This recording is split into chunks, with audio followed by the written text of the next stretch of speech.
উচ্চবাবু ফিরছেন, তবে জি বাংলায় নয়, স্টার জলসায়। দীর্ঘ প্রতীক্ষার অবসান ঘটিয়ে প্রকাশ্যে এসেছে আদৃত রায়ের নতুন সিরিয়াল কুমকুমের প্রথম প্রোমো। গল্পে আদৃতের চরিত্রের নাম ঈশান। বিদেশ থেকে বন্ধুদের নিয়ে গ্রামে ফিরতে গিয়ে মাঝপথে গাড়ি খারাপ, আর তখনই ভ্যানে চড়ে দেখা হয় এক সাহসী বিধবা যুবতী কুমকুমের সঙ্গে। অল্প বয়সে স্বামী হারিয়েও হার মানেননি কুমকুম। নিজের হাতে জুতো সেলাই করে সংসার চালায় সে। মজার ব্যাপার হলো, যে জুতো কারখানায় কুমকুম কাজ করে সেই প্রতিষ্ঠানের মালিকের নাতিই হলো ঈশান। পরিবারের শতবর্ষের জুতো ব্যবসা বন্ধ হতে চলেছে শুনে কুমকুমের একটাই বার্তা, ব্যবসা নয়, বদলার নকশা। এই শক্তিশালী সংলাপ ইতিমধ্যেই দর্শকদের মন জয় করেছে।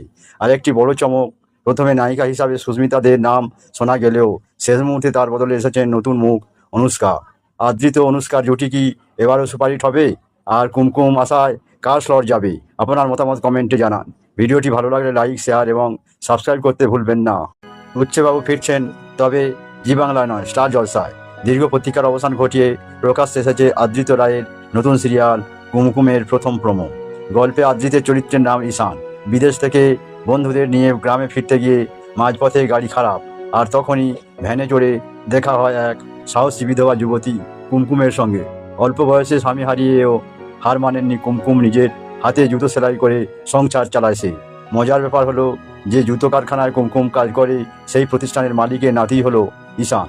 পরিবারের শতবর্ষের জুতো ব্যবসা বন্ধ হতে চলেছে শুনে কুমকুমের একটাই বার্তা, ব্যবসা নয়, বদলার নকশা। এই শক্তিশালী সংলাপ ইতিমধ্যেই দর্শকদের মন জয় করেছে।